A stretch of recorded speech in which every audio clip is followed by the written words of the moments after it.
Before we get started, we always need to do our membership shout out. So I am super thrilled to announce GreenHome Institute member New Leaf Home Design LLC won the U.S. Department of Energy DOE 2023 Housing Innovation Award.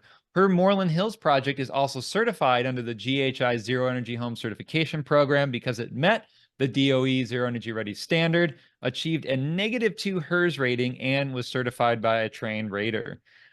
We have more details about this that we can share out in the chat and below. Please contact Haley to assist you and your clients to achieve DOE Zero Energy Ready. This is what GreenHome Institute members do. This is what they are. So can you sign up today and support our mission? All right, well, welcome everyone to Intro to Green Residential Valuations and Appraisals. Again, before we get started, a huge thanks to our platinum sponsor, Rheem, with their Proterra heat pump water heating systems. They offer a hybrid water heater, backup electric resistant 240 volt system to ensure hot water all the time. They also have 120 volt systems that quickly replace gas without the expense of electrical upgrades. Now, the way that these systems work is they pull in heated air through the top, goes through a filter. It's absorbed by R410A refrigerant using a compressor to heat coils wrapped around the tank.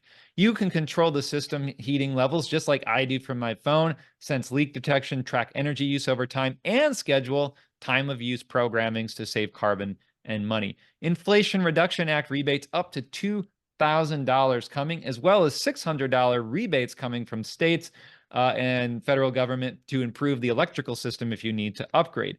Don't want to go all in on heat pump? That's okay. You can go all electric, still reduce carbon, and it has the time of use setting on their other devices.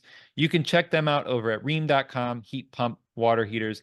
And thanks to our second tier sponsor, Sun Radon, they are detecting radon, which is the second cause of lung cancer. We're finding it all over the place, unfortunately. And so you and your clients can ensure these systems are installed, put them at the lowest level of the house. It's not only detecting potential radon risk, but also mold and mildew risk from temperature and humidity. And so you get those risks, you can make informed decisions, you and your clients, and have a more sustainable housing as well. So with that, I am excited again to be having this session, Introduction to Green Residential Valuation and Appraisals. You've all heard me say it before, and I'll mention it again. The reality is we can build and renovate all of our homes with these green features and standards and hopefully certifications. But what does it really matter if we can't get value out of it? A lot of people tell us, if I don't get that value back for the money I invest, it's really hard for me to do. Or if you're buying a house and planning to do a renovation and you don't get the value based on the planned project of sustainability, it's hard to get enough borrowing power to actually do the project, especially as we go into advanced systems like heat pump technology and solar power and advanced wall systems. So this is a real issue, and it's a real need that we need to continue to discuss and address. And so I am super excited to have Woody back on the show for the second time. He was part of a larger panel on a similar discussion. Now it is totally his show. So Woody, welcome back. Thanks for joining us, and please take it away. I appreciate it, Brett. I'm happy to be here, and it's amazing. We've got 74 people on. This is the topic that I talk about a lot. I've given this presentation many times, and I love talking about it. So if you have questions as we're going through, put them through. Brett's going to moderate those, and we'll get them over and try to make this as relevant for everybody as we can. Of course, I'm focusing mostly on real estate valuation and appraisal. So those of you that are real estate agents that are attending, I know I've invited, I don't know, 50 or 60 of them. Hopefully some of them showed up, and got some appraisers on here as well. So it's super important that everybody understands the context of which we're going to be talking about. But there are some things here for both realtors and architects and everybody else that's stakeholders in this space. So you have information to help you when you're dealing with, or you have clients dealing with appraisers. Because I know I'm not trying to pick on my own family here, my appraiser colleagues, but there are a lot of misconceptions out there about green or high performance homes is the term I like to use in place of green, because green's just sort of it's not a term that really talks specific to anything. I'm going to share my PowerPoint here and we'll get started. And this PowerPoint, I provided it to Brett. You guys are welcome to have a copy of it. Maybe that's what's in the PDF that I didn't look at, but just get this working. Sorry. I usually do these in person, not usually virtually, so bear with me. So we're going to talk about the value of sustainability. This is my information. Again, you'll get a copy of the PowerPoint, so you're welcome to email me or give me a call. I'll make time to talk to you about things in general. I mean, if you're in a different market that I'm in and you've got very specific questions, I'll try to answer them in general. But again, every market's different, and I'm an expert where I'm at, which is Charlottesville, Virginia. So, I can talk to you about what we do in our market, what I see in our market. Now, I've done consults all over the country with other appraisers. There are some appraisers who will get these assignments. They've never done them. So they become competent in them. They'll reach out to someone like myself.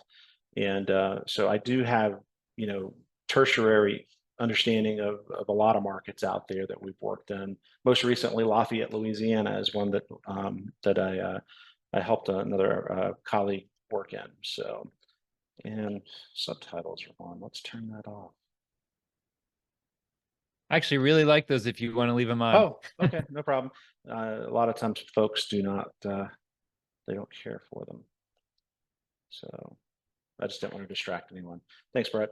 So, so what is green valuation? Well, green valuation really is just dealing with properties that have high performance features. They could be properties with solar PV systems, like Brett was talking about, that -2 property that at the beginning of the introduction.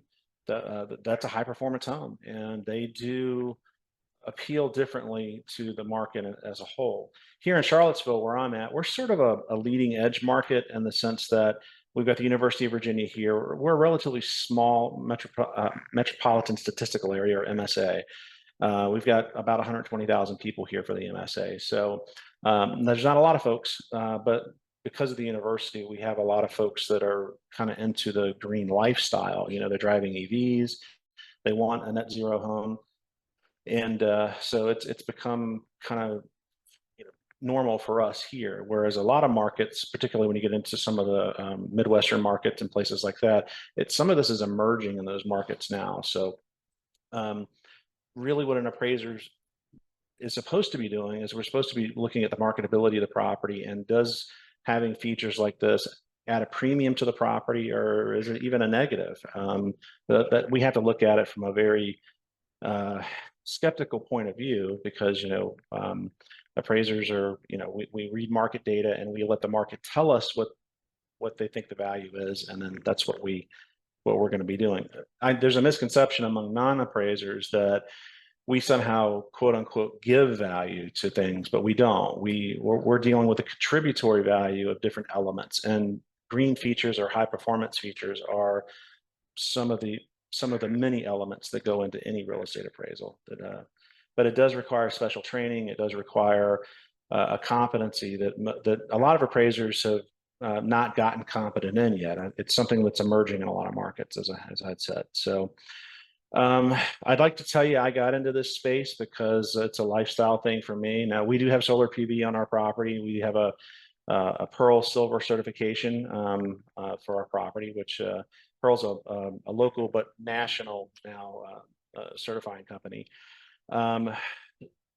We've gone that direction as a lifestyle choice, but when it was presented to me more than 10 years ago, I was with a local real estate agent. A lot of people in the green space know Greg Slater at Nest Realty here. He's sort of a subject matter expert on the real estate agency and brokerage side. But I was meeting him at a property one day, and he's like, "Why don't we have any green appraisers here?" He does a lot of representation to the builders here who started adding this stuff in post real estate crash in 2008. So when we got to 2010, 2012, a lot of the builders here started incorporating these high performance elements in, but the appraisers here locally were just sort of like scratching their head at it. And oftentimes appraisers tend to be skeptical of everything because we're always getting asked, hey, you know, there should be value for this or value for that. And when we can honestly metric it out of the market or extract it out of the market, we certainly can support it. But a lot of the appraisers here were just being hard-headed and just said, hey, you know what, it's not something I want to deal with, so we're not going to. I took some classes with the Appraisal Institute with many of you know Sandy Yadamata. She's sort of the quote unquote queen of green. And I consider her to be one of my mentors and on this particular subject matter. And so took those classes and then started doing some work with different properties around the state and doing some consulting and some feasibility analysis and stuff like that. And ultimately, it became something that was a revenue stream for my company. We bill more than 7 figures a year, and our revenue stream for that accounts to about 17 to 20%, depending on the year. This year, it might be a little bit less because we, you know, of course, everybody's seeing a bit of a slowdown at the end of the year here with the interest rates, and you know, there's not a lot of inventory available right now. So anyway, not to bore everybody with all the real estate stuff, but that is sort of our topic here. Just to show you, there is a lot of interest going on. The National Association of Realtors has published lots of data. I mean, there's a 2019 study. There's not a lot of stuff available for the last couple of years because of the COVID stuff. So, but NAR does keep up on this stuff. But they're showing that in their data that there's a lot of interest in this, and it's something that they've even developed what they deem as the green designation for agents to get competent on this particular property type. 2023 home and design trends to watch from NAR. You know, of course, home offices are a big thing. Induction cooking, eco-friendly design, zero emissions. I mean, these are all things that respondents to the surveys have said that they're looking for in properties. This is just another statistic from a private company or a private research firm. You're welcome to, when you get the PowerPoint, to go over and take a look at that stuff. The National Association of Home Builders, which is another big trade association, are saying today's consumers are prioritizing health and wellness at all price points. And that's the big thing I think that a lot of people miss. We focus on green and the components that make a property a high performance home. And that's not necessarily what the consumer cares about. They may, I mean, we have consumers here that will literally request, we want a property that's got a HERS score of 40 or less because we want to put solar on it and we want to have a net zero home. They drive EVs, and you know, it's just, again, a lifestyle thing for them. But most consumers are looking for comfort, and high performance homes tend to be more comfortable, and they're certainly better health wise to live in. Usually the air quality in the properties are better, but they're just a different beast. I mean, you know, the difference between a Ferrari and a Volkswagen is pretty significant. I mean, I think that's something everybody can grasp a hold of as an analogy. But in the end, you know, they are both cars, but there's only one of them that's a high performance car that's recognized as such. So anyway, moving on. This is just information from Freddie Mac, which is one of the government sponsored entities, or GSEs. And it's just showing that, you know, across the country where energy efficiency, or there's value added, and they metric this out of their loan data. Freddie and Fannie Mae, FHA as well, they all have very sophisticated data gathering tools. Now, when we upload appraisals into their systems, or rather when the lender uploads it into their system, they're stripping all kinds of data out of these reports now. And they're able to metric very closely what's going on. And Freddie has published information saying that they are definitely seeing a premium in a lot of markets. We did a study for, I mentioned Pearl earlier. This was from last year, where we looked at 4 markets. We were hired I was hired as the appraiser to write the paper, given complete autonomy to come up with whatever findings we came up with. They weren't going to truncate us from saying there is no value or there's even a negative value. We were there to do straight research. And I had participated with a similar study back in 2017 that we did in Charlottesville and parts of Northern Virginia and Maryland. I was asked to lead this study this time around, and we were able to look at markets such as Charlottesville, Boston, Massachusetts, Grand Rapids, Michigan, and Phoenix, Arizona. And we worked with appraisers on the ground in those particular markets, and were able to come away with some findings. This is just a matrix showing a lot of the previous studies that have been done on various types of high-performing homes in different markets. It's there for your edification if you want to go look this up. They're rather easy to find if you Google for them. But these are the folks that were involved with the study in my office. And then we had the appraisers we were working with in Boston, Grand Rapids, and Phoenix. So just to give them a kind of a shout out. So why do we do a study? I mean, Pearl is one of the companies out there that actually kind of works as a bridge between what the consumer owns or what they're buying, and then all the other participants out there. They're able to put together and there's several companies out there that do this. There's a lot of companies actually that do it, but they hire a home energy rater and you know, or home energy raters involved, and they go through their process. And Pearl's got their own system, just like Lead has got their own system as far as how they rate the properties. And you know, hers, of course, they do their. But there's over 100 actual home certification out there across the entire country, and some of them are regional, some of them are national. Pearl's something that started in Charlottesville, so it's pretty prevalent in our market, but you know, they're popping up all over the country as well. And so Pearl wanted to know, well, if we have a Pearl certification on a home, does it add any value, or is there any contributory value premium to it? And so that was the premise of the study. So, and basically what we did is we went into the markets and got, Pearl had all the certifications that they have done in each of these locations. And we basically went into a cross-reference and say, have any of these properties sold? And if they did, is there a premium involved with any of them? So I'm not going to bore you with all the details of the study, but we did show premiums in each of the markets. Charlottesville, we were showing about a 5 to 5.5%. Boston, somewhere between 4 and 5%. Grand Rapids, we had a bigger spread.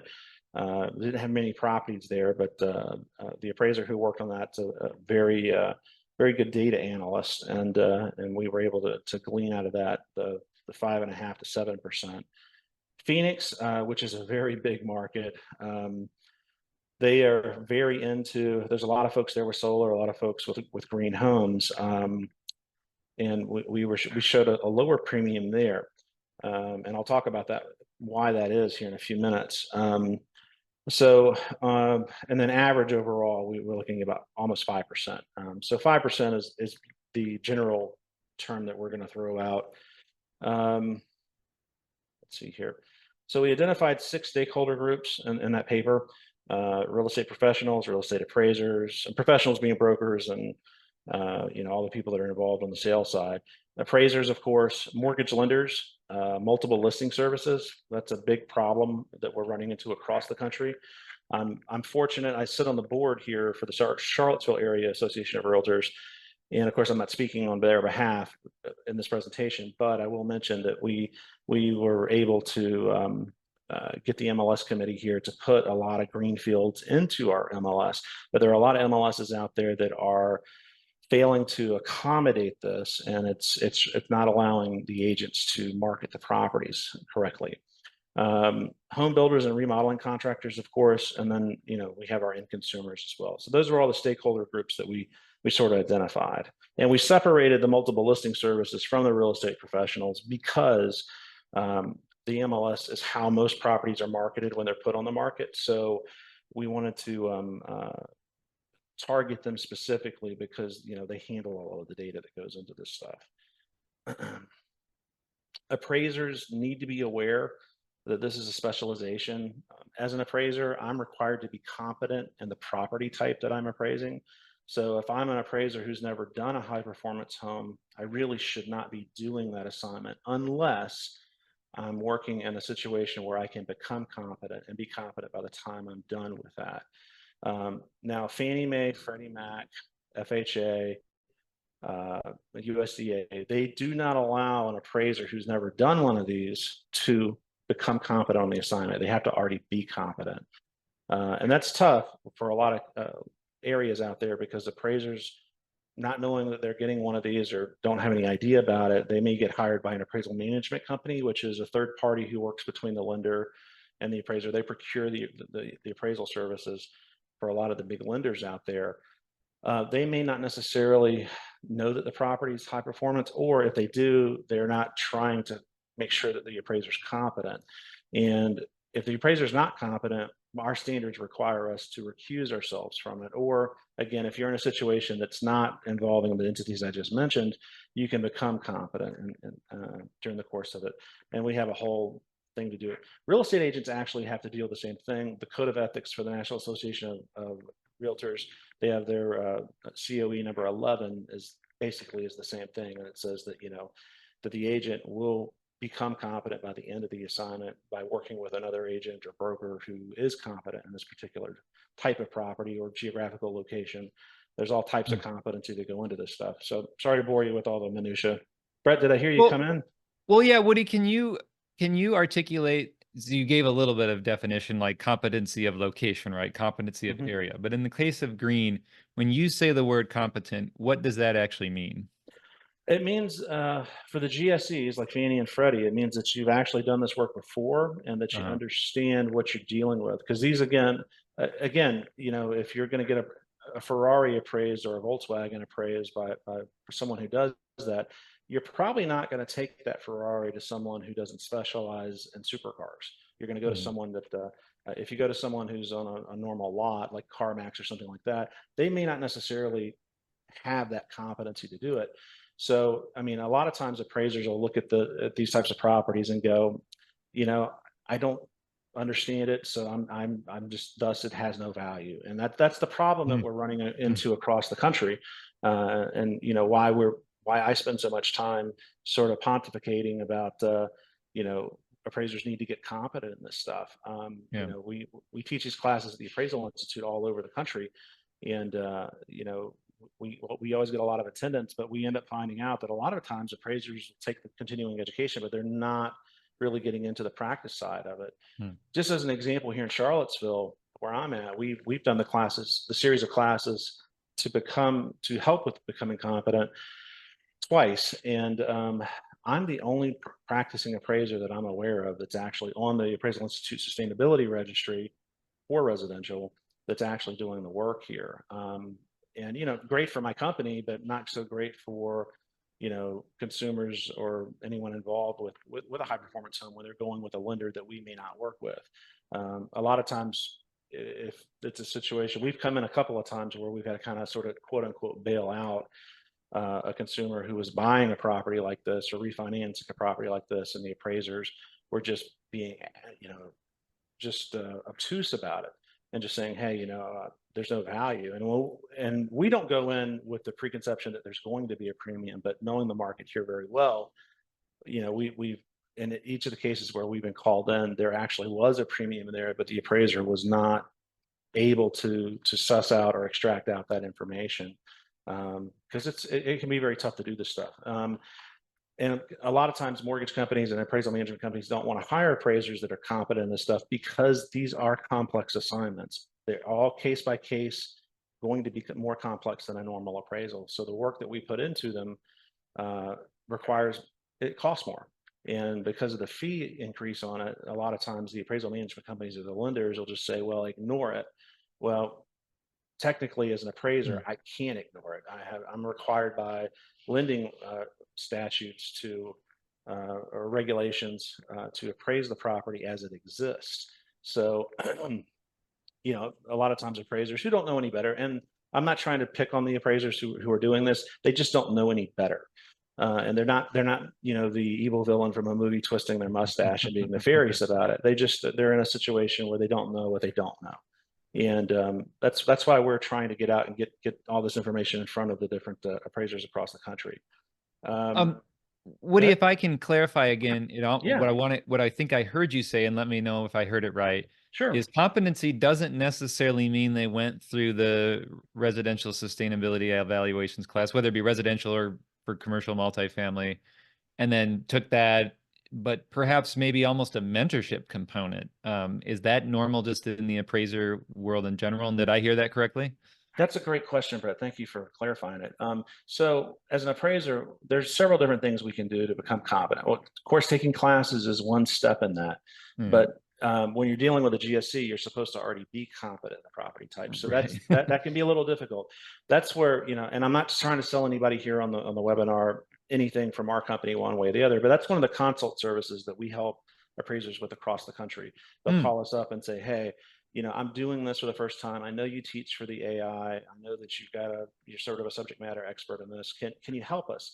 And we do. In a lot of cases, we do charge fees to do that, but it depends on our involvement with it. But that helps appraisers become competent because they're partnering with a professional who does it. But of course, buying books on this and reading up on it is one step. I mean, when I'm going into court, sometimes I'll have attorneys ask me, well, how did you become competent? And it'll be things like, yeah, I bought a couple of books on the subject. I've read them. I understand them. I've taken classes on it. And I've worked with other appraisers that do this type of work. And I've read lots of, I mean, at the Appraisal Institute, we have a service called Alum Library. And they have a lot of academic and scholar articles in there about different topics involving valuation. And so, those of us that are uber nerds about this stuff, we get in there and we read all that stuff and try to become as competent with it as we can. Green's a changing space though, and it changed like all technology spaces, it changes quickly. And so, once you become competent in it, to stay competent, you got to keep up with what's going on. So we're reading a lot of architectural digests. We're reading, building performance magazine articles. We're going to trade shows. I mean, I was just out at the ResNet conference in San Diego a couple of weeks ago. Lovely conference. If anybody's ever been interested in going, go. There's a lot of great minds at those places. But we're always there chatting about, the technology changes. There's always really cool stuff happening in this space. So to stay competent, you sort of have to you got to put the homework in as well. Brett, did I get your question answered? I'm sorry. no, that's perfect. Thank you. Yeah, definitely. Again, what is a high performing home? I think most of the people on the webinar already have a concept of this, but they're going to be able to maintain temperature and humidity well. They keep the indoor air clean. They offer features that protect against extreme weather and natural disasters. They're going to use energy and water very efficiently, keeping operating costs low. So the carrying cost for the property typically is going to be lower because you're not using as much electricity and you're not using as much water. And that's a concern to the lenders, because if it's going to cost you less to operate the property, then you may actually qualify for more money for your mortgages. There are programs out there that both Freddie and Fannie have that some lenders can use to help with that. So if it is a high performance home and it's properly accounted for with the appraisal and everything else, then there's a possibility that there's more qualification money there for a property that has these features. These are just different information that comes out of actually, I don't know where this is from. Sorry, I'm blanking on it, but good information to have. This is all things that can benefit the property in different ways. Just as an example, lighting, when we did our Pearl certification back in 2019, when we put our solar system on, we replaced all of our incandescent lights with LEDs. I mean, my energy savings right now means that I don't pay any electricity most of the year.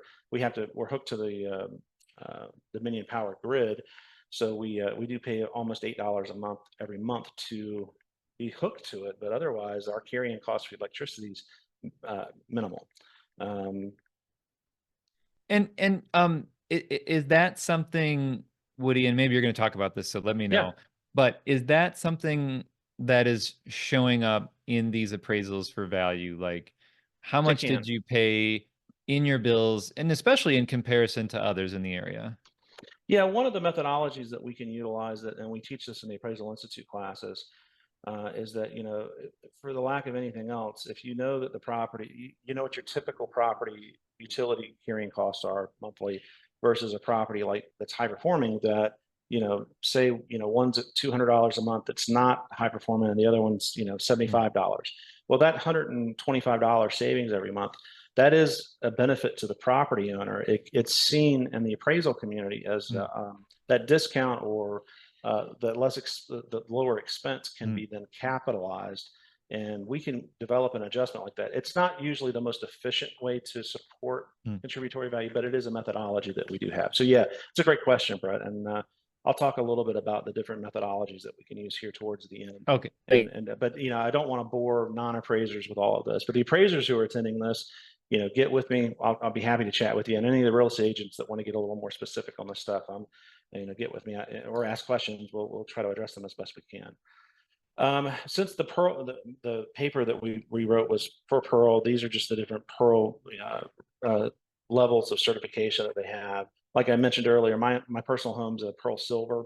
To get a Pearl Gold, we could do it, but we would have to do some significant investment on some of it. Some of my mechanical equipment's kind of old in the property, and as we replace that, I'm sure we'll have it reassessed and hopefully climb up that certification ladder a little bit more. Talk a little bit about the methodology that we used in it.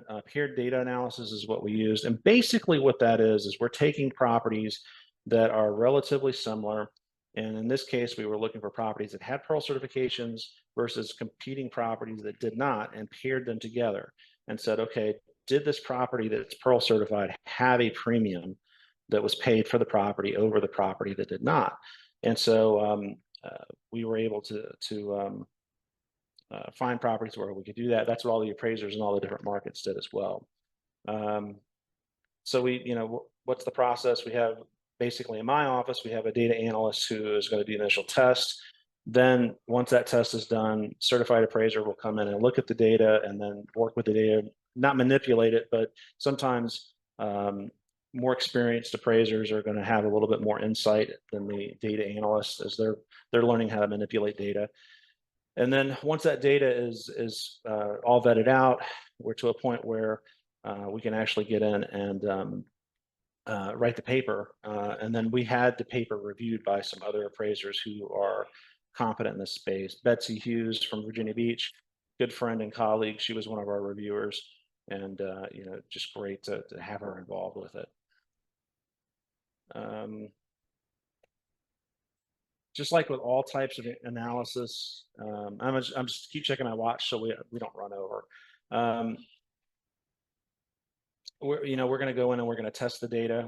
We look at it from multiple ways. We can use paired data analysis, which is single property comparisons. We can use group paired sales, where we take groups of properties where properties don't have it, other properties do. We can compare them and look at the difference between price per square foot for the group as an average, things like that. That's called group paired data. We can run regression. We use regression on basically every assignment that we do in our office, but oftentimes regression can be, it doesn't necessarily give you back, supportable or reliable indications, because you're dealing with human behavior, and human behavior, if you've ever studied demography or anything like that, statistically it can go all over the place. So regression is not something that we usually put a lot of weight on, but we will use it. Depreciated cost is another thing.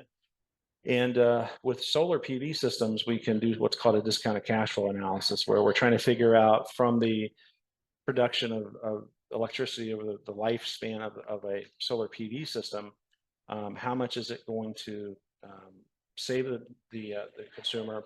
But we also look at that. We look at the carrying cost that's involved, and then the degradation involved with the system as well, because as the system ages, it's not going to perform as efficiently as it was when it was originally installed. So we will take it out to whatever the warranty period is, and that's usually going to be 25 years, and then bring it back to a present value. Sounds super complicated. It kind of is. That's not something a lot of residential appraisers are well versed in or well trained in. We see it in our fundamental education. And I think agents actually learn a little bit about it when they're learning about commercial property, because discounted cash flow analysis is used for, subdivision analysis and, large commercial projects and things of that nature. So it's not something that a lot of residential people, whether they're appraisers or real estate agents, do a lot of work with, but they may have heard the term. It's something that the finance world uses quite a bit. So again, it is complicated. I'm not going to say it can be. It's certainly complicated, but it's definitely, what I'll say is, if I can learn how to do it, anybody can learn how to do it, because math is not my strongest suit. I can do arithmetic, but when it gets into any, I took pre-calc and 1 year of calc in high school and college, but I didn't retain any of it. So I just know I got a really expensive calculator from it at this point. And Woody, when you say, would that be another one of those cases of competency, right? Somebody needs to be competent in the solar evaluation, right? Of what you just Definitely. mentioned, discounted cash flow. Yeah, Yeah. solar is a specialty unto itself, and Yeah. solar can be very complicated. It's really sexy to the consumers for the most part because Yeah. it's usually expensive, number one, Mhm.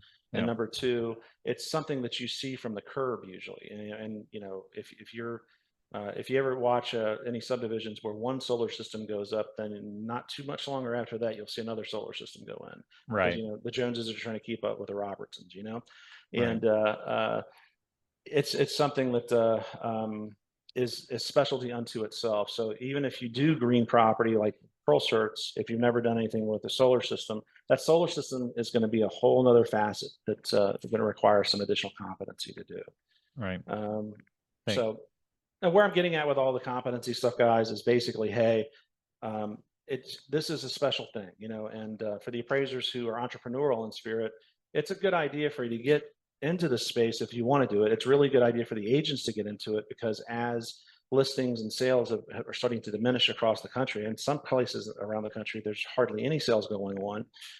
Just because there's just with the interest rates having gone up as high as they can, a lot of people aren't willing to sell and they don't want to sell. So, but this is a specialization that once you get known for it, you'll start getting business because of it. I mean, we have people that reach out to us specifically for this in our firm, but we've spent years developing this in our market. So, um, anyway, getting back to the paper, and the paper is available. Anybody who wants a copy of it, I'll be happy to send it to you. Pearl has it on their website. You have to fill out a questionnaire to get to it there. But if you don't want to do that, let me know. I'll get you a copy of it. And Brett, I can get you a copy if you want to make it available to the attendees. If you're like my wife, you'll never read it. I've begged her to read this thing for over a year now, and she's just like, it's appraisal stuff. I don't care. So it's super dry for those of us that for folks that are not into it. This is just some statistics from the study. I'm not going to dig into these. You can read these in the paper if you'd like, or if you want to look at the PowerPoint, just get an overview of it. But it just walks you through how we were showing what information we ended up with, how we broke it down, percentages, that kind of stuff. I mean, the key takeaways from the study was that in 3 main market areas from the areas that we studied, almost 33% of the sales potentially available for analysis had to be removed simply because sales professionals did not market them. That's a big problem in a lot of these markets. And I'm not trying to put real estate agents and brokers under the bus here, but if you're representing a buyer that has one of these properties, it's super important that you're conspicuous about it. I do this for a living every day. I can walk into some homes. I don't know that it's a high performance home. I may have an inkling that my spider sense might be going, yeah, this is probably a high performance home, but I don't know for sure. So if there's a certification on the property, it's super important that that's put forward. Most MLSs now will allow you to put the certification reports in the portal so that the consumer can see them, the other agents can see them, and especially the appraisers can see them. And if an appraiser is not aware that it's there, how can they figure out if there's a contributory value for the premium? But the other thing is, if a consumer is not aware they're buying a property like that, then there's not going to be any premium there whatsoever because they're not aware of it. So it's marketing and putting the stuff up front is we have found through every study that I've been involved with and some of the more recent ones that I've read, that's been a commonality that we've seen, that there's just a lot of times the agents and brokers are not putting the information out there. So if they're not aware of it, again, there will be no premium. And as an appraiser, I can't assign value. I'm looking for properties that have sold with this premium. And if the premium exists, we can extract it out. We can make adjustments for it. But if the properties are by and large are not being sold with that as a forward thing to the consumer, and they're not aware that they're buying it, there's not going to be any premium. So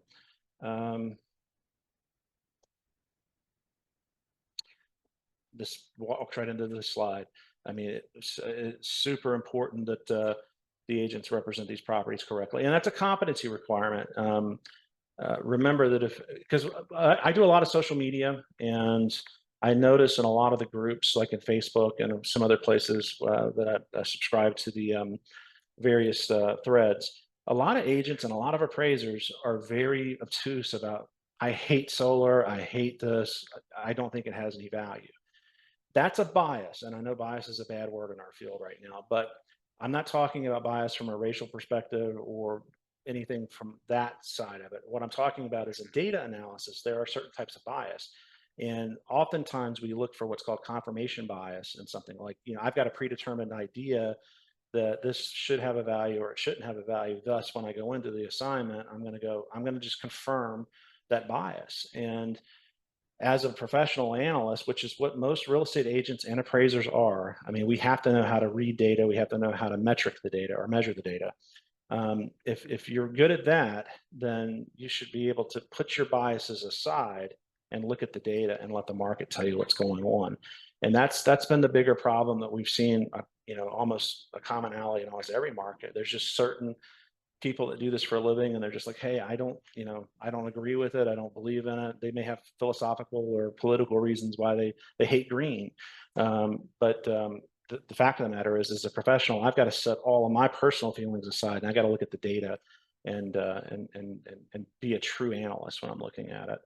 And if you're not familiar with this type of property, if you're not comfortable working with it, then the best thing you can do is walk away from it. Let someone else who is get the assignment and or the listing or whatever, and let them service the consumer the best that they can. I mean, if you've never done this and you've got a colleague in your office that can list the property, work with them as a co-listing. I mean, you'll still make money on it, but it'll just be a diminished amount because you're paying at that point to become competent because you're learning how to do it. And that's a great way to go. And Woody, I mean, I just, when I was getting my first house appraised, I cycled through 4 appraisers and I just asked them, hey, would you consider green? And, Right. 3 said no, the 4th said maybe. And I was like, I'll take a maybe, that's at that point, it was the 4th appraiser. And then the second time I got my next house appraised, the lender actually put into the RFP or whatever you guys, call them, Right. that they had to have a competency there. So that was different than having to ask that question. So, you're saying the way you were saying it is almost like, hey, they get the job, but they should recognize they're not right for the job. But how can people who are not appraisers take initiative now to ensure they're getting the right person? At your loan intake, I mean, if you've got a client or you're the consumer that's involved with getting the mortgage, that's a conversation you need to have with the loan officer up front. Loan officers fall into the same thing that appraisers and real estate agents do too. They may not be familiar with it, and thus they may say, well, it's not a big deal. Then they don't communicate it. I've been in situations where the consumer and the real estate agents representing the consumer have made it very conspicuous to the lender, but the lender in the end brushed it off and they ended up with a problem. And that's where we got called in to kind of help out with it. So it's super important that you communicate it to them, and that the lender's required by their regulations to hire competent appraisers. So they actually have a mandate that's legal for them, that they have to go find an appraiser that can do the work. In some markets, it's not possible. Like if I didn't exist in Charlottesville, there probably would not be a quote unquote competent appraiser here to do the work. So, but that does exist across a lot of markets. And for the appraisers who are attending this, this is an entrepreneurial opportunity for you to become competent and do the work, because there is a premium to what you can get for you. It does make you money. Just being frank about it. Agents oftentimes ask about, how can we make sure that the lender gets an appraiser? Well, this is some language that the National Association of Home Builders put out, and it basically says that, hey, this is a special property. You need to get an appraiser who is competent to do this. And because it's in the contract between the buyer and the seller, in order for that deal to close, they have to go try to find someone. It's really, that puts it back on the lender very, very concisely. But this was not language that I wrote. It's language that NAHB wrote.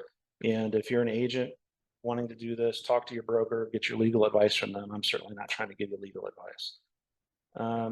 Lending professionals, this is where we're having a lot of issues. The appraisal side of it is an issue for a lot of markets around the country, but lending professionals especially, again, they will brush it off because they're not familiar with it. And there's no requirement right now from a federal level that when they're doing loan intake, that they concentrate on this specific thing. I've been talking with some of my colleagues across the country, and hopefully we're going to start seeing some lobbying efforts to try to get some reform to require lenders to have to uh, deal with this specifically.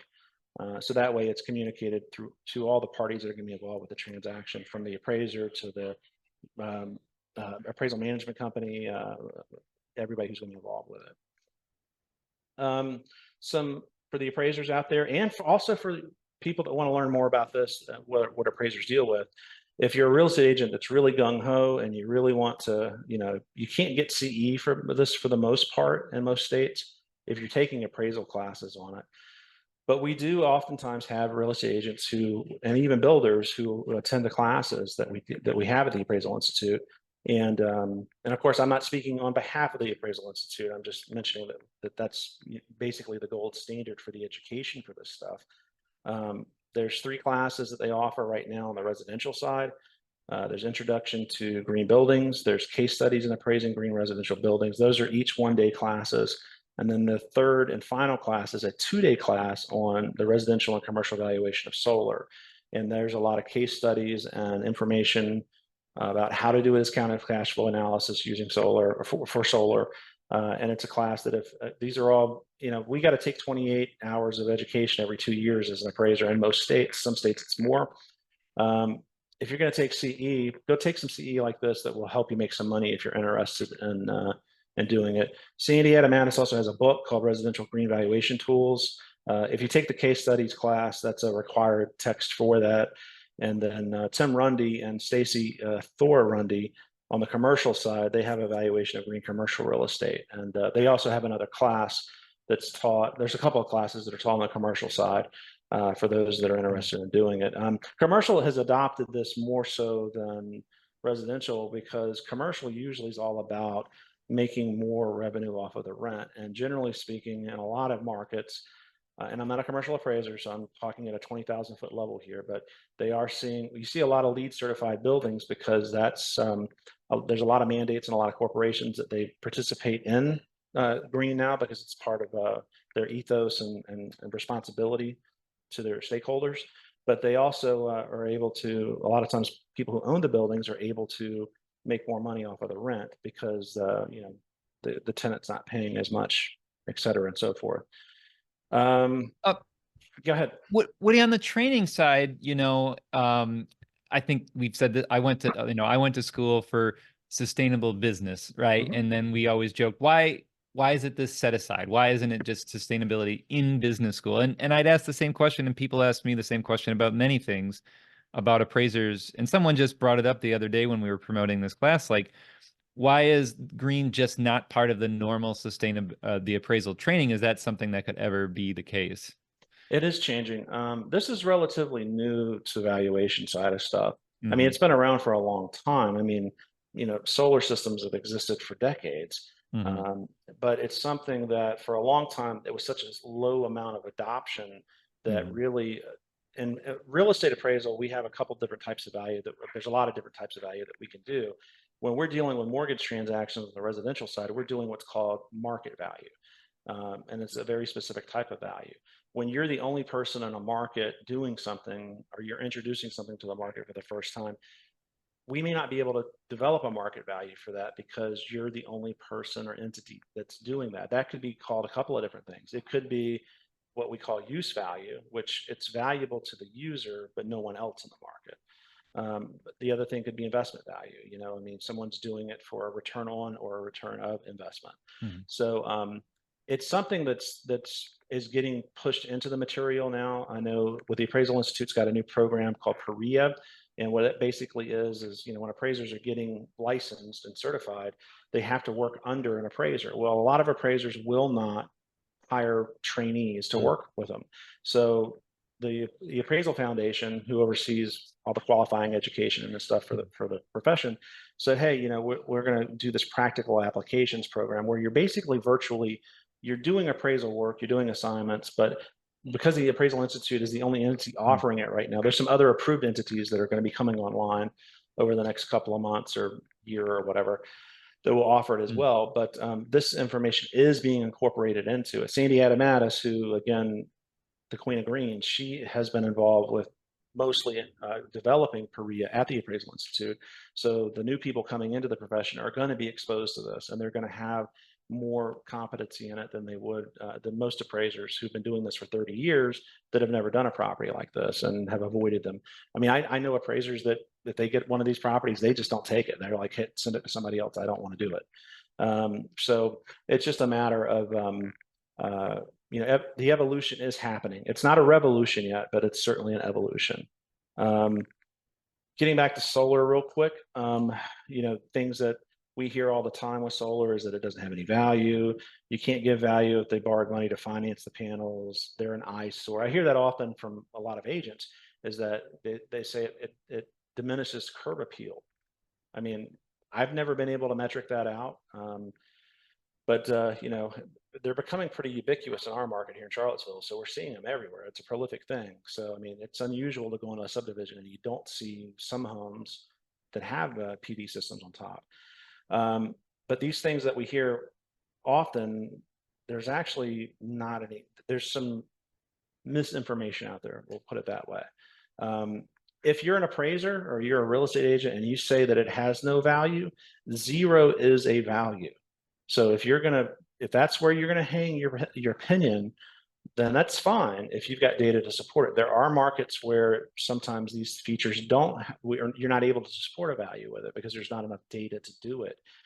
If that's the case, then do your homework and be able to show that that 0 is a supportable number. I mean, if I'm going to adjust 5% or I'm going to make no adjustments, either way, I'm making a quote unquote adjustment. So a lot of times people give you that response because they're just being flippant with it. And be careful, because both brokers, agents, and appraisers, we're licensed, and people rely on us for our opinions on things. And if people are going to make decisions off of our opinions, it could be a sticky situation for you. So just, if it's not something you're comfortable dealing with, just don't give them an answer, is the best professional advice I can give you. The one thing about lending that we'll talk about with solar PV systems, UCC filings, that's a type of commercial, it's used for fixtures basically in the commercial world, but they've started adopting the solar loans for these. And what a UCC one filing does on a loan is it allows the bank who's lending the money to the borrower to come back and repossess the solar system if they don't make their payments. If that UCC filing exists, then yes, having that type of loan disqualifies it from being considered real estate, because Fannie Mae, Freddie Mac, and the rest of them do not want contributory value considered for those systems, because they can be repossessed. There are some non-UCC filings out there. This stuff's really complicated, so I don't expect everybody to understand this. Again, follow up with me if you want to, or come take our classes, the AI. We talk about it quite a bit in the solar class for the UCC1 filings. There are hybrid loans out there now where they're not technically a UCC filing, but they do have language in the contract and the terms with the loan that say, hey, we can repossess the system if you don't pay.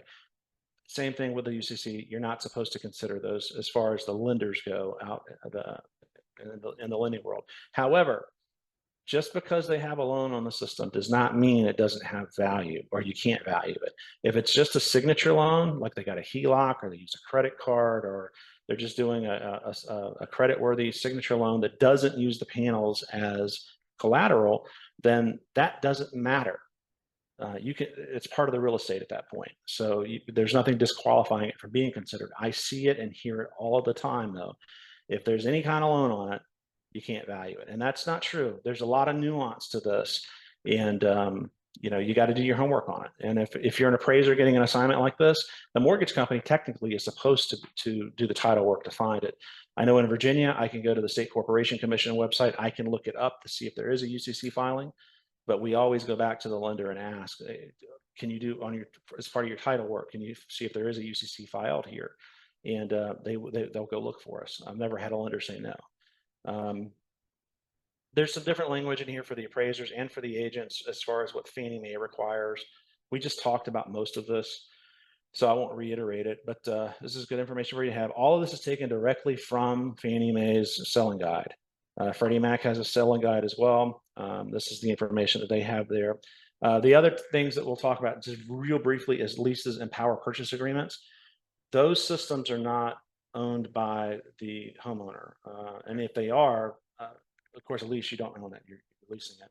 But with a power purchase agreement, you're paying a discounted utility rate. You're not really owning the system. So those types of things disqualify them from being considered. FHA has very specific information about what they like or not, but they're pretty much the same as Fannie and Freddie. And RD, or Rural Development, USDA is another way to refer to them. They have the same requirements as FHA. And VHDA is a lender entity here in Virginia. So that's just thrown in for folks from that. And of course, we have the VA, the Veterans Administration, they have their requirements as well. So that's the end of my PowerPoint presentation. So we've got some time for questions. I know we kind of ran through that stuff really quickly. It's a lot of information. Yeah. That's the reason there's 4 days of education for this at the Appraisal Institute, because you can't get it in bite-sized pieces. There are a lot of entities out there that are offering education to agents and to appraisers on this stuff. They're trying to do it in 2 or 3 hours. That's you don't even have training wheels to do this work at that point. You really do need to dig into the classes if this is something that you want to do. And there is opportunity out there. I want to make that really clear to everybody that, you know, again, I wish I got into this because I thought green was cool, which I do. I mean, I do buy into that philosophy. I think it's a good thing. But in the end, for my company, it was all about, you know, hey, this is another specialization that we can hang our shingle out and make money on. And that's been the case for us. So anyway, Brett, what questions have we got? Yeah, I'm gonna first hand it off to Julie, who is on Awesome. our board and heading up our sort of Green Home Realtor Task Force too. So Julie, please chime in, and thanks for joining us. Yeah, of course. Thank you so much for this wonderful presentation, Woody. It's so important, and you said something that was so critical there about hoping that this turns into an educational piece for all appraisers moving forward, since you are one of very few people who actually know how to do this. My question to you is, as an agent, and I've experienced this before, where the appraiser has not considered some of the value adds that a homeowner has put quite a bit on. Oh, you got muted, Julie. Sorry. Muted. Don't know how that happened. Try it again. So when folks have put a lot of effort and investments into their home, into green initiatives, especially in a market like mine in the Midwest, where being green is more of an emerging step. Sure. Do you recommend, or have you seen success in kind of not fighting, that's not the right word, but asking for a revision on an appraisal and really pushing for it? Because I've sat there with some of my sellers and gone, this should be considered. The appraisal by the buyer, however, did not support it. So is there room, do you think, or would this be an appropriate way for us to go about it, to ask for revision and kind of corrections of the report? So all lenders have what's called a ROV process, a reconsideration of value. And that gives you an opportunity there to go through officially go, because if you go directly to the appraiser, I technically can't talk to you about it because you're not my client. Right. You know, there's a disclosure issue there. So, and this is the Gramm-Leach-Bliley Act applies here, which is a federal law that says I can't disclose information. So it's there to protect the consumer and also the mortgage company. So don't go to the appraiser. I mean, offer information to the appraiser up front at the appointment and say, hey, you know, here's the Pearl certification, or here's the HERS certification, or here's the LEED certification. And several of those entities, actually, there's a thing called the Appraisal Institute Green Energy Addenda. And that's I think it's 4 or 5, 6 pages, I forget. But it has all the information about the high performance features there. And it's written for an appraiser to put into the system, to put into the report rather. So have that information up front for the appraiser, or get it to them prior to them coming out, so they're aware of what they're getting themselves into. Maybe they're not competent to do this type of property, and maybe they should pass on it. But if they feel like they're competent and they go in and do it, and then you run into the situation where you feel like they should be considering more value on it, remember that you can't influence the appraiser. You can't, you know, try to make them do something that they're not comfortable doing or feel like they can support this. So they retain autonomy over what they do. However, if the property, you know that there's a market premium for stuff like this, then appraisers sometimes do get obtuse. They dig in their feet and they say, I'm not going to give you any extra value on That's up to the mortgage company at that point. They can find, if they feel like that the appraisal report is somehow deficient, they can bounce that report and order a second report. All the lending guidelines pretty much allow them to do that, but there's very specific things that have to be done there. An expert on the lending side could talk more about that, an underwriter particularly. I'm sort of just giving you the 20,000-foot view on it. But yeah, I've been involved in situations where we've been retained to come in after another appraiser. We've been on one assignment where there were a couple of appraisers involved with it, and they just, I don't want to say ignored it, but I don't know how else to say it. They ignored it. And there was a premium there, and we could support it because there's a market here in Charlottesville for it. We just taught all 3 of the classes between Lexington, Kentucky and Columbia, Missouri. I co-taught with Sandy and a couple of other folks that were teaching this for the Appraisal Institute. So there are some now in Missouri, there's definitely some people in Lexington, Kentucky, there's definitely some appraisers with boots on the ground that actually have some education in this stuff. And I'll mention real quickly, I'm teaching for the Chicago Institute, Appraisal Institute chapter in September and August of next year. We're going to do all 3 of the classes. So any of you in the Midwest that want to come up to Chicago for a few days, would love to have you. Great. Thank you so much. Yeah. Thanks for joining us, Julie. I know you have to get going, so thank you. Good to see you. Woody, some other questions are coming in regards to, so we talk, about solar, and of course there's a lot of information about solar, and we can do projections and get value out of that. But, what about just, general energy efficiency, whether it's a new home or an existing home? We can get utility bills, which, can be compared. We can get HERS index ratings, especially on new homes, which compare you to other code homes. DOE home energy score tells you how efficient you are compared to your neighbors.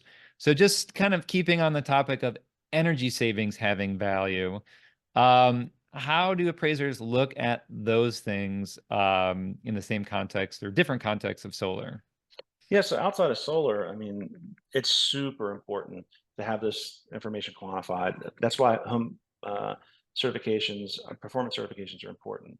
Whatever the flavor in your market is really what you should go with. I love Pearl. I actually do some consulting work for them, but they're very prolific here in the Charlottesville market. They put together a package has specific information for the appraiser, for the normal consumer, for the lender. They even do a lender letter. So the lender's made aware of what it is. But there's other certifications out there that work too. Of course, HERS is a great way to go with new construction. HIS or any of the things you're mentioning, those reports are super important because they actually quantify what's going on with the property. And that offers the appraiser the ability to look at it from such a perspective. If there's an active market for this type of thing where there's an additional contributory value for having the certification, and all the agents in the market are correctly marketing it, then the appraiser should be able to go in and do research to figure out whether or not the market's recognizing it. I mentioned use value earlier. If you're the only person in the market that's done this stuff, then you're kind of the leading edge. And usually the folks that are the first in typically aren't going to have an appraiser you're never going to get an appraiser in that situation to say, hey, there's definitely additional value here. Generally speaking, though, these properties are generally higher quality. So if they're competing with other properties in their competitive niche, generally speaking, again, they're probably going to be a higher quality. So maybe not directly related to the energy savings, but it could be going back to, this is a higher quality home than everything else. So the appraiser may be able to extract value for that. But again, if you're the first person in, then you're taking all the risk, but you're helping everybody in your market do that. We do that in rural markets often, where we'll get out to rural parts of Virginia, and they've spent a lot of money, but we're not able to support much of a premium, if any at all, because they're the only entity in that market that exists that way. So if I kind of understand correctly, whereas in solar, you sort of have this methodological approach, which you talked a little bit about, and people can go learn more. There's some great write-ups on that. Pearl's got some great write-ups. But perhaps with energy efficiency or energy ratings, there's less of a methodological approach like, hey, this home is going to save $500 compared to every other home around it. And maybe more of a comps kind of thing where homes that have these lower ratings are selling on these homes higher. Therefore, we can kind of infer that way. I mean, is that Yeah, what I'm hearing you saying a little bit? pretty much. I mean, let's Yeah. take example, a piece of new construction where there's HERS scores. So Mhm. I mean, I mention Pearl all the time, but part of what Pearl does is they utilize the HERS system. Mhm. So if I've got a bunch of properties, with because with HERS, the lower the rating, the better the. It's like golf, you want it as low as possible to get a higher efficiency. So Mm. I can take properties and group together properties that say may have a 60 HERS score versus 40s. Usually, what we'll see is the 40 score. The groups with 40s are going to sell at a better premium than the properties at 60. Now, as all of us that are educated on the green side know, if you're at 40 or below on a HERS score, you put a solar system on it, you essentially have a net zero home. Right. So theoretically, so that's definitely something that the consumers are aware of for the most part, and the builders are definitely making the consumers aware of it because they market it well. But when you're dealing with existing construction, these types of reports are super important as well, because they quantify. I know Pearl and some other entities too are looking at doing a discounted cash flow analysis tool for energy efficiency. So they'll go in and it's still in the alpha beta phase at this point. It's more Mm. conceptual right now, but they're really getting ready to, I think, spend some money on doing this, and that will offer appraisers, realtors, and consumers and the ability to take a look at, this property. It doesn't have solar, but does that mean that the energy savings you're going to have over here because of all the other energy efficient features, being able to quantify it in such a way it will be helpful with trying to evaluate them. Okay. So what I'm hearing, and that was kind of another question that was coming in, is there's the solar, there's the energy rating, which gives you the reports and the data, and then there's sort of the prescriptive approach, right? There's either the Pearl approach, which is very prescriptive in that it's just looking at a list a la carte menu of efficiency features, and then other questions folks were asking is like, well, what about heat pumps, and what about this and this and this? So you're saying maybe this sort of approach that they're taking could include those prescriptive items Sure. to evaluate them, the energy efficiency items? Yeah, I mean, we're spoiled in Charlottesville with Pearl because they do that. They are that effective bridge between Yeah. everybody, and not every high performance certification system does that, Mhm. but I think most of them are definitely, if they're going to be in the game Yeah. for the long game, they're going to have to go that direction, Yeah. because I mean it's a great tool. I mean, when I got my Pearl cert on my home, Mm. it's it's like 20-30 pages long. There's all Right. kinds of information in it. And again, the Appraisal Institute Green Energy Addendum is a part of it. So Yeah. those are great tools to have, because it actually puts it in Mm. speak that or jargon Mm. or whatever you want to call it, for that specific profession. So again, Mm. with Pearl, you got stuff for the agent, you got stuff for the Mm. lender, you got stuff for the appraiser, and then there's just the consumer information as well. Mhm. Sorry, I'm not trying to promote Pearl like I own them or something like that. I don't make any money off of that, so I'm not trying to sell anybody anything on them. I just, Yeah. from a boots on the ground practicing appraiser, it's just one of the better systems that I've Yeah. seen so far. Well, and so at the beginning of the conversation, you used the word comfort, right? People maybe not Yep. into all this nerdy stuff are interested in comfort. And so the question and kind of, well, comment and then question is, of course, my understanding of Pearls, it sort of stops at efficiency. It gets a little bit into some other areas, but it really stops at efficiency. Whereas the other green programs, such as LEED and our Green Star program, they get into the non-energy benefits, or what we call the 5 pillars of green. So Mhm. outside of energy, we're talking health, materials, water, and place. So some of the questions that were coming in is, you mentioned comfort again. How do we value non-energy benefits in appraisals, especially our health, right? Air quality, homes can make people sick, right? Or they can make them better. Water conservation, right? We're running out of water. Having more sustainable landscape that benefits nature. Do those things show up in appraisals at all? Do those conversations ever come up? They don't for the most part, because that's not something that the consumer base right now is looking at. Mm, Remember, when an appraiser is doing a market value mm, opinion, we mm, have to reflect what the market's saying. So Mhm. LEED, I love LEED. And matter of fact, I'm getting a LEED designation here, hopefully soon. Been Oh, good. working on it forever. Mhm. But in the end, I mean, LEED doesn't penetrate into the residential market at a high amount because Mhm. it's super expensive and there's a lot of hurdles to jump through. It works Mhm. really well in the commercial space, and it is really the de facto certification for commercial and non-residential property. But you're talking about entities that are willing to Mhm. invest money to get a return on that money. With the Mhm. residential side, I've been doing this over a decade as far as the sustainability type properties exist in residential here in Virginia, and I've done 3 LEED properties in my entire time doing it. Mhm. It's just not something you see a lot of, and generally Mhm. they're going to be design built homes. Usually Mhm. an architect owns the property, at least in the 3 that I've dealt with, Mhm. and they're going to be almost luxury level properties. And that's Mhm. something our firm specializes in, so we get to see them. But it's not something that most consumers right now have brought in. If LEED would get to a point where they were more affordable for the residential side, you'd probably see more people doing it. Mhm. Mhm. Um, and so kind of going back to this, this competency and this training, right? So, you know, I assume that people who are doing this, they're struggling to find competent appraisers, right? Mhm. Because if we look at the AI's list, I'm here in West Michigan. I don't see anybody. And I know a lot of other folks have told me the same. So, um, I wonder, we talked about this before the session, but I think it's 20% of appraisers belong to the Appraisal Institute. The Appraisal Institute has put together this wonderful appraisal addendum, this resource, the training, the certification. You brought up the idea of this mentorship, having someone coming along and helping you is adding a third layer to it, Mhm. kind of, which is great. Not even something I thought about, but we talk about mentorship all the time in green building, so it makes sense.